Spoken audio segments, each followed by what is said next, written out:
Olá, minhas amigas e meus amigos. Hoje eu estou outra vez longe de casa. Estou aqui no sítio do Gerro, bem na porteira, com essa primavera linda, para fazer a nossa reflexão desse sábado que já está chegando. Hoje a nossa reflexão está baseada no capítulo 24 de Lucas, especialmente a história do caminho de Emaús. Essa é uma das histórias mais belas e encantadoras da Bíblia. E eu quero, com essa história, mostrar cada vez mais a relação que existe entre nós e Deus, entre a terra e o céu. Esse é o objetivo principal que nós temos feito em nossos vídeos. Pelo menos essa série, né? Pois bem, nós estamos aqui exatamente no pôr do sol. Está nublado, quase chegando o sábado.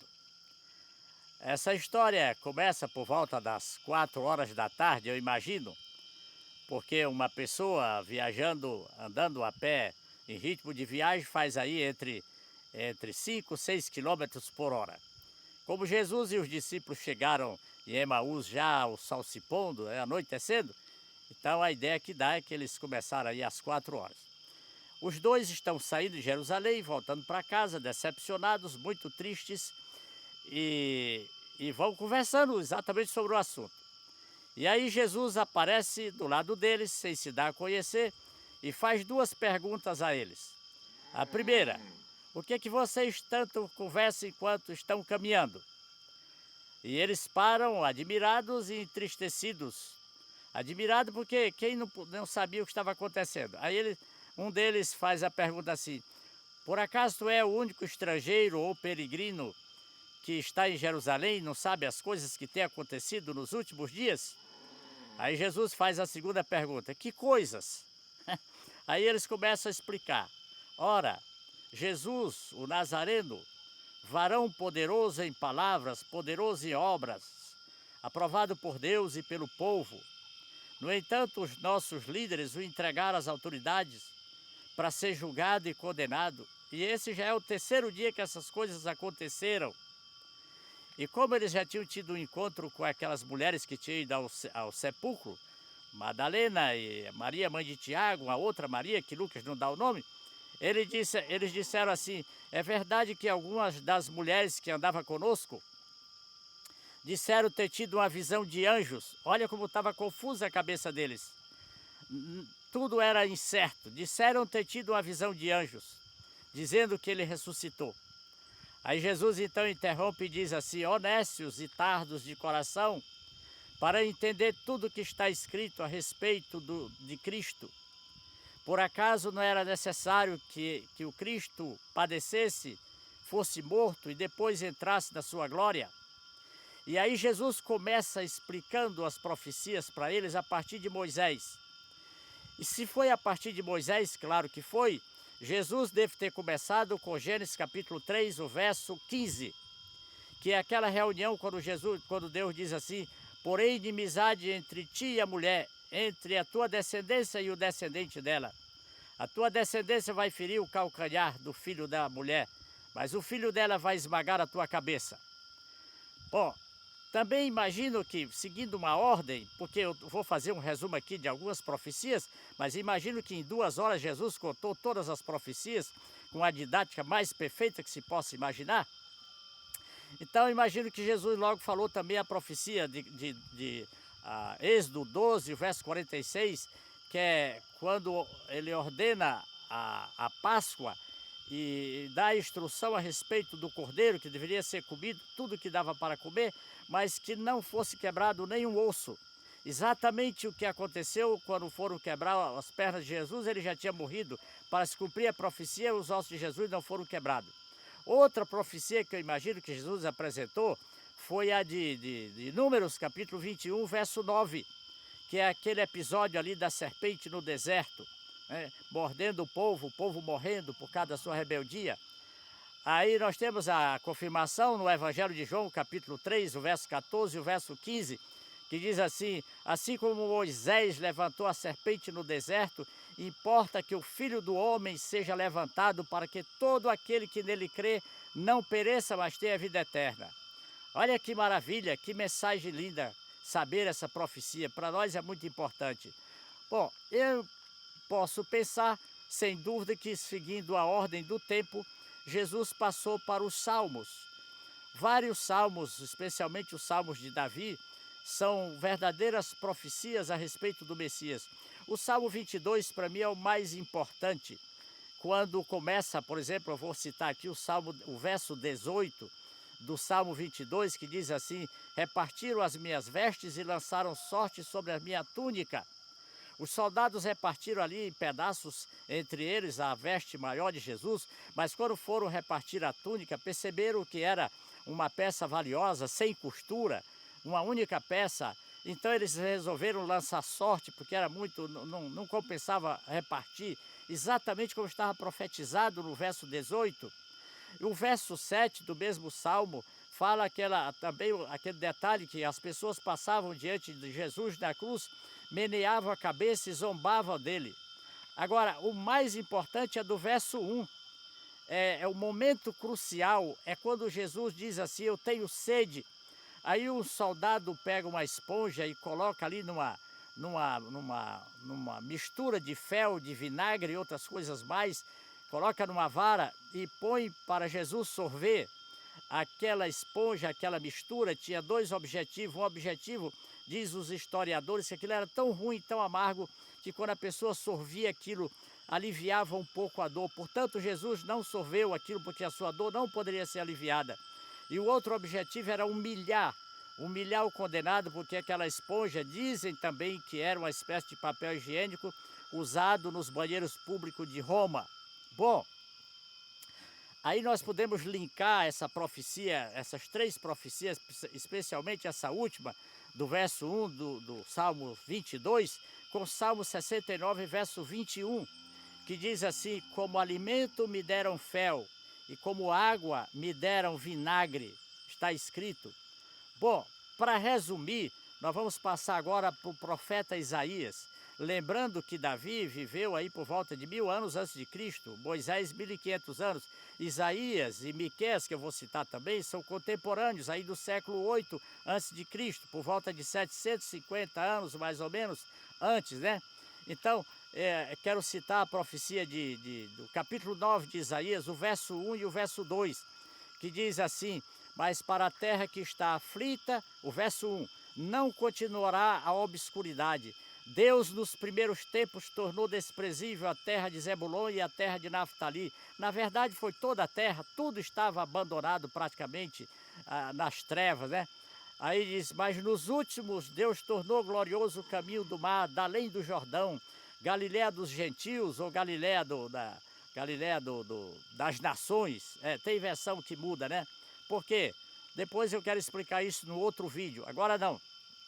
Bom, aí o verso 2 do mesmo capítulo 9 que nós estamos citando, o verso 2 assim: e aqueles que viviam no vale da sombra da morte, viviam nas trevas, também nasceu-lhes a luz. Quero dizer que aquela luz que brilhou naquele tempo com o ministério de Jesus é a mesma luz que vai brilhar até a última geração. Onde o evangelho chega, essa luz está presente. Pois bem, mas eu não posso deixar de citar, porque imagino Jesus citando cada uma dessas profecias, o verso 6. O verso 6 do mesmo capítulo 9 diz assim: porque um menino vos nasceu, um filho se vos deu, o governo está sobre seus ombros, seu nome será maravilhoso conselheiro, Deus forte, Pai da eternidade, príncipe da paz. Olha que maravilha, irmãos. E aí em seguida, nós temos que lembrar também a outra profecia, ainda voltando para o capítulo 7, o verso 14, essa é muito conhecida. Diz assim: Deus mesmo vos dará um sinal, eis que a virgem conceberá e dará à luz um filho, e lhe chamará de Emanuel. Emanuel quer dizer Deus conosco. Bom, aí eu citei Miqueias, que é do mesmo tempo de Isaías.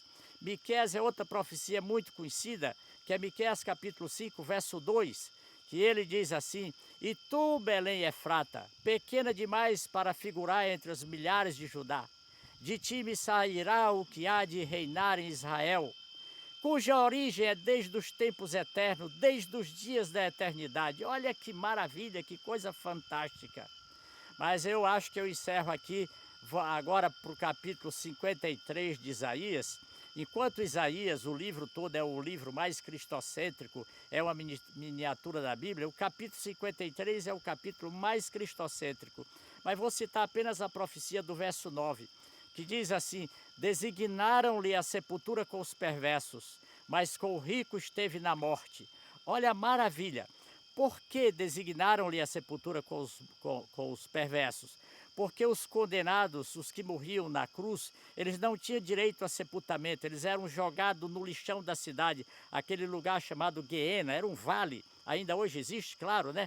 E aquilo, até Jesus aproveitou ali no livro de Marcos, acho que é capítulo 9, ele diz assim, onde o bicho nunca morre, o fogo nunca se apaga, porque o lixão é assim, sempre tem bicho e sempre tem fogo, né? Aí Jesus utilizou aquele lugar para fazer a ilustração. Bom, e aí então, quando José de Arimateia e Nicodemos, dois nobres e ricos, sabendo que seria o corpo de Jesus jogado lá, eles eram homens convertidos, não publicamente, mas eles não suportaram a ideia de ver o mestre ser jogado lá. Então foram ao governador, pediram o corpo de Jesus e nós sabemos a história. Eles envolveram o corpo num lençol de linho branco, como é a tradição judaica, e sepultaram no túmulo de José, um túmulo novo cavado na pedra, coisa de rico mesmo, né? Para se cumprir a profecia. Eu acho que nós podemos encerrar por aqui. Agora, eu quero dizer o seguinte, quando Jesus chega em Emaús, não dá para encerrar, né? Eu tenho que lembrar. Quando Jesus chega em Emaús, já estava anoitecendo, é mais ou menos nessa hora que nós estamos aqui. Aí Jesus fez menção que ia mais à frente. Os dois discípulos, eles imaginaram, eu penso que eles imaginaram, não é possível ficarmos longe desse homem que sabe tanto. Insistiram para que Jesus ficasse. Quando eles insistiram, Jesus aceitou e entrou na casa deles, eles prepararam a janta. E até aí eles não sabiam que era Jesus, né? Quando Jesus ergue a mão para agradecer pelo alimento, Jesus então se dá a conhecer. Eu imagino aquele momento, eles perderam o fôlego. E quando foram recuperar o fôlego para abraçar e fazer aquela festa, vendo que era o mestre ressuscitado, o Senhor desaparece. Mas tem uma coisa que eles falaram que é muito importante, nós não podemos esquecer. Depois que eles talvez, quando recuperaram o ânimo, né, daquele estado que eles ficaram, eles falaram para o outro assim: por acaso não ardia o nosso coração enquanto ele falava todas as coisas pelo caminho? Olha que coisa linda, irmão. Eu quero dizer para você o seguinte: se o seu coração não arde quando você ouve o Evangelho, quando você ouve a história de Jesus, se não arde, você está em perigo. E você só tem uma saída. Corra e clame ao Senhor, clame ao Espírito Santo que lhe dê um coração de carne para que o seu coração possa arder diante da palavra do Evangelho, essa bendita esperança que nos enche de alegria a cada instante.